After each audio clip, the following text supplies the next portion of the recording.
Maglakad na naman kami papuntang station. Sabi ko kay dito, grabe siguro yung tao dito pag summer, no? Gawin natin ito every year, baka kasi nga, kami lang dalawa, wala din si Kira. So, good morning everybody! So, kanina pa kami gising ni Dave, ako gising ako 5. So, si Dave din mas nauna nga siya sa akin. So, away na kami today. Si Kira, ano pa yun, Martes pa. So, muna ako, mag-wash, tapos mag-pack. Kunti lang naman yung ipapack ko kasi, di ba, 2 nights lang naman kami dito. And yun lang naman. So, ito ba, dalhin ko to. Sayang naman, no, mga body wash, mga gamit yan ni Dave. Yes, so mag-wash muna ako and I'll see you after. So, ipack ko muna to. Ito yung mga labahan ko. Laban ko din ito mamaya pagka uwi namin.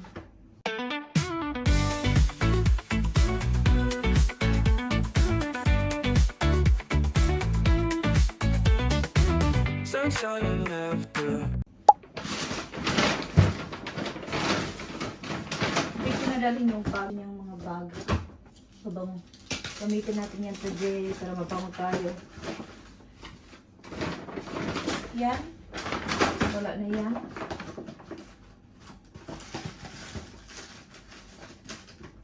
£1 to. May bayad yung bag. I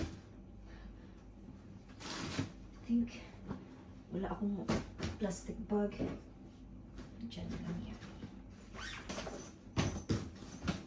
Okay. Hintayin natin si Dave para mapak niya din yung sa kanya.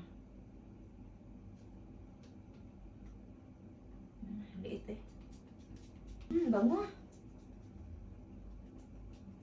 So, ito naman yung aking makeup bag.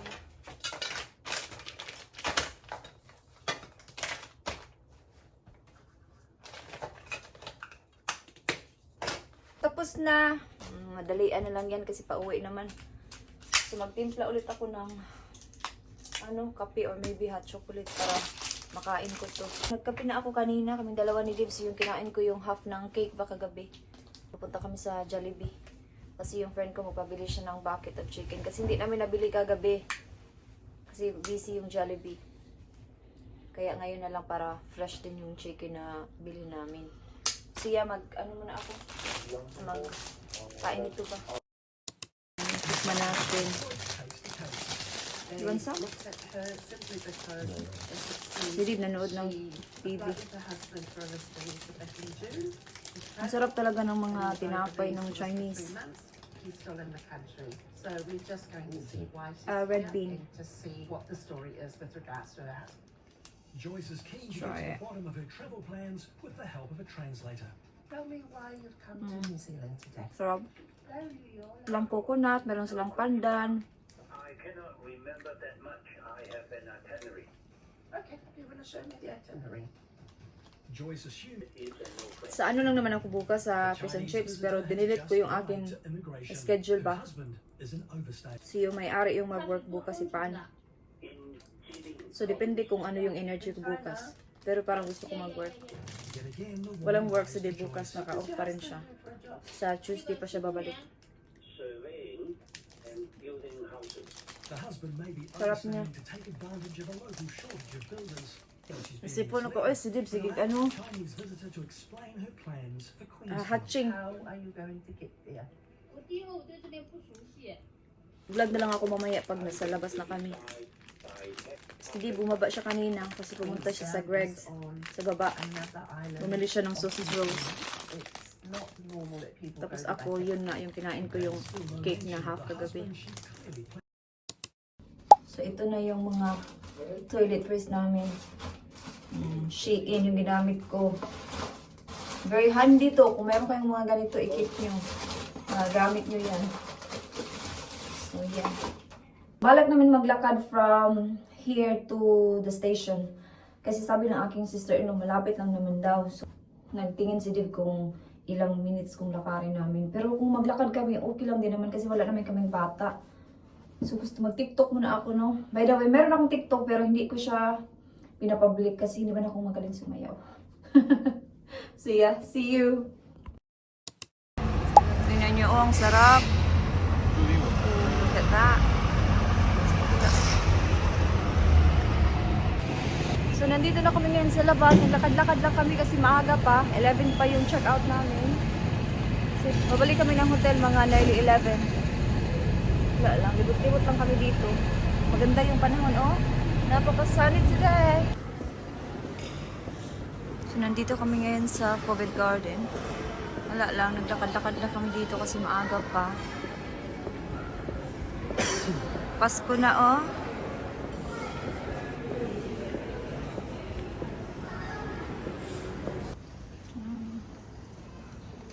Ang ganda ng mga shops dito.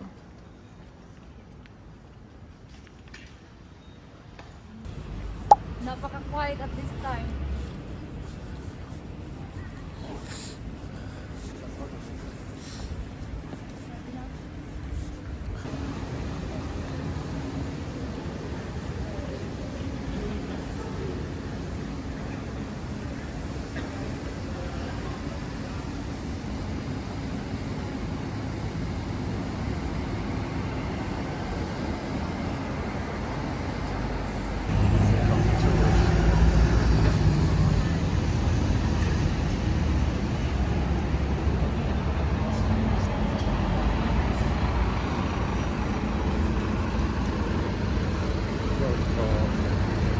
Oh, let's go. Let's have a couple of minutes that way, then we'll walk back towards Jolly Good.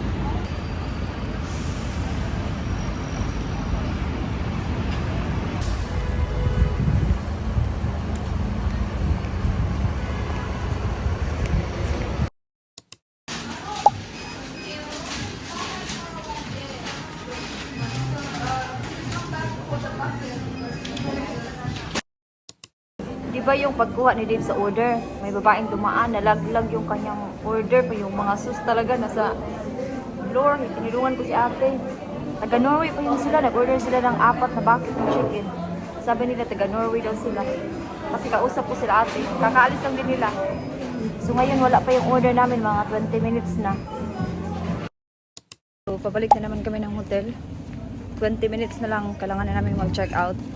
And then maglakad na naman kami papuntang station. Hindi ko alam kung ilang minutes. Parang sabi ni sister-in-law ko mga 25 minutes daw lakarin to 30 minutes. So, pero okay lang kasi nga, di ba wala naman kaming bata. So yeah, uwi na tayo today and back to work.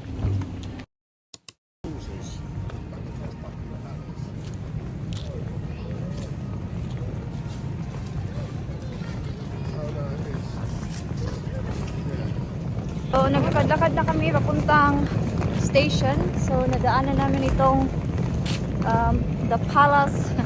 Yung palasyo ng mga king and queen. Daming tao eh.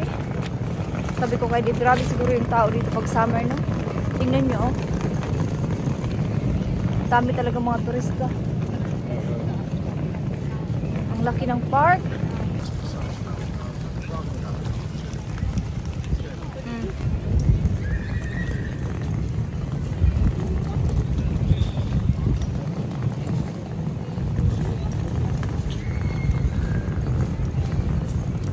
Yung malita ko ang ingay.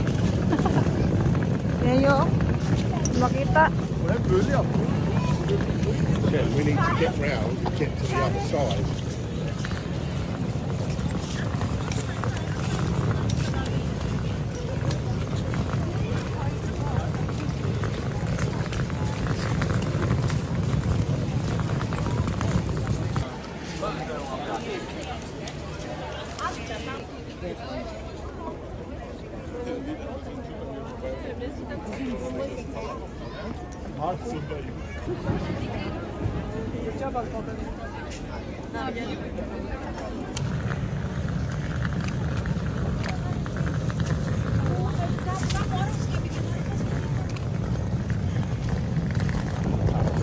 Yeah. Yan yung likod ng palace, oh.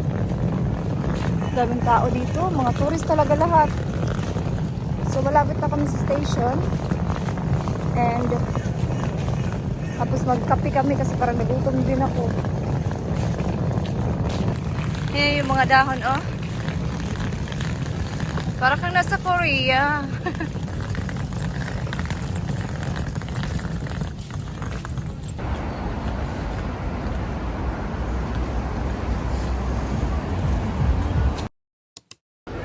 Yeah. Lunchtime now. Chocolate twist as well. Yeah, I'll have a bag, please. And can I have a small latte as well, please? Thank you. No, Not cheese on your sauce? it's way too big for me, thank you. Okay, you've got to save it for the front of the coat. What would you like? Yeah, 2 lattes, Two please. latte, Yeah. what size is small? A medium, small large? one, Small, please. please. Small any sugar? 2. 2 in both, please. Thank you.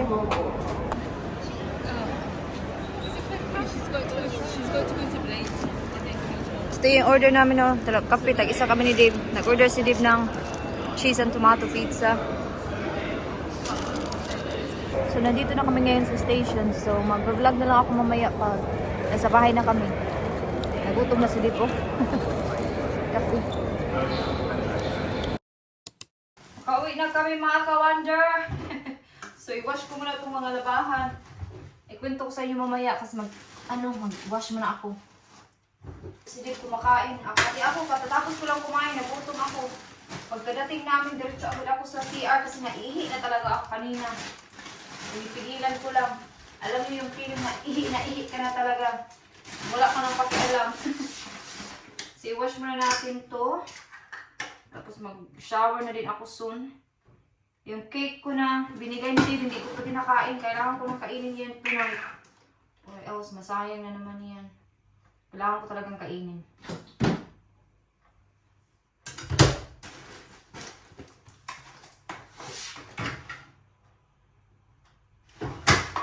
Okay.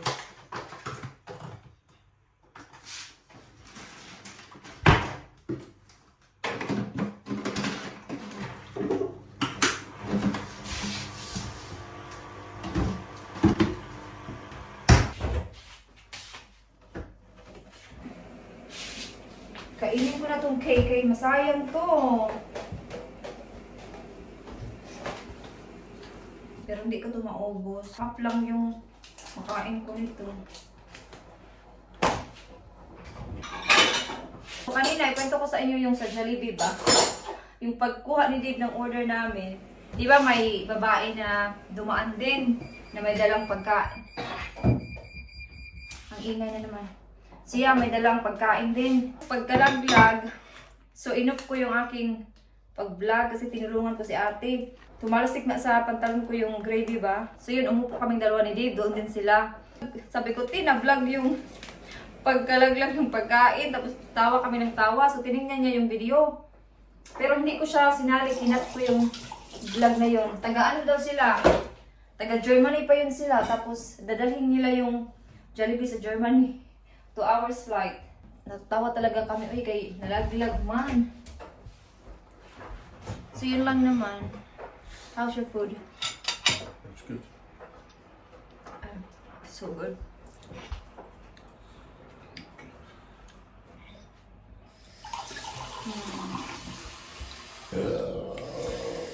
Excuse me. Sarap.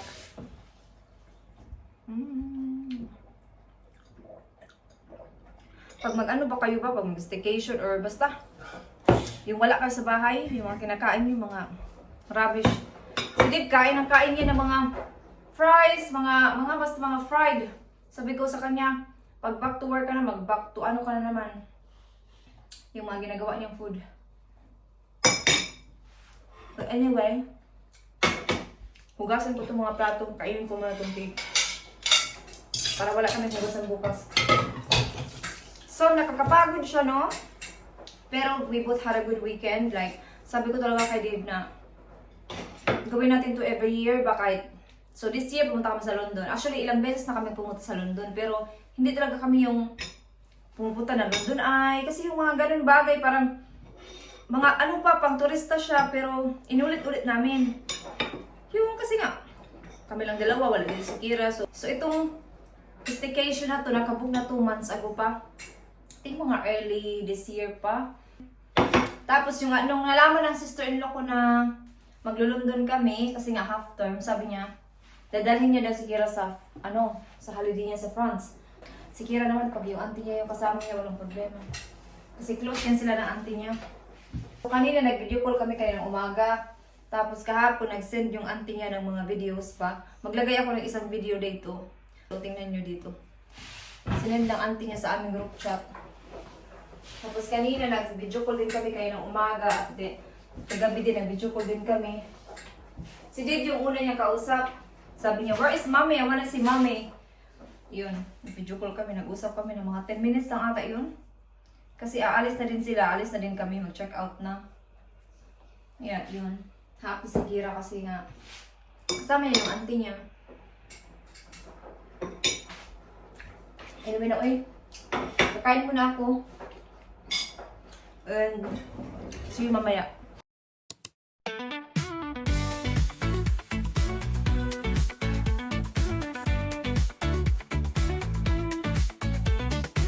Sunshine and laughter, dancing all night. Fresh na ang person. Naka-shower na. Nag-second load ako ng mga puti. Mga 40 minutes pa yun. Si Dave nasa kwarto na. Maaga pa naman. Magsi 7:30 pa lang. So, doon lang muna ako sa sala. Naghintay sa washi. Mag-edit lang muna ako ng video. Nakita ko sa pag-edit ko, di ba yung hila-hila ko yung maleta. Tapos meron doong plastic na pula. Alam niyo ba kung anong laman ng plastic na pula? Jollibee yun, yung chicken. Kasi nung pagkadating namin sa hotel, after namin pumunta sa Jollibee, di ba kasi yung gamit ng Jollibee is paper bag. Tapos, pagka check out namin, sabi ko kay Dib, parang kailangan nating ilagay ito sa plastic bag. So, nanghingi si Dib ng plastic doon sa receptionist. So, binigyan kami ng bag. Tapos, syempre kasi hila-hila ko yung maleta. Tapos, kung paper bag lang yung gamit ko, so iganin ko yung paper bag or else masira yung bag. Yung ginawa ni Dib, tinali niya yung plastic doon sa maleta ko para paghila ko, isang hila lang. So, yeah, so, Day, if you're watching this vlog, grabe yung pinagdaanan ng Jollibee. I'm willing to sacrifice. So, kung may kwento ang Jollibee ni Ate Germany, may kwento din yung Jollibee ko. Grabe talaga.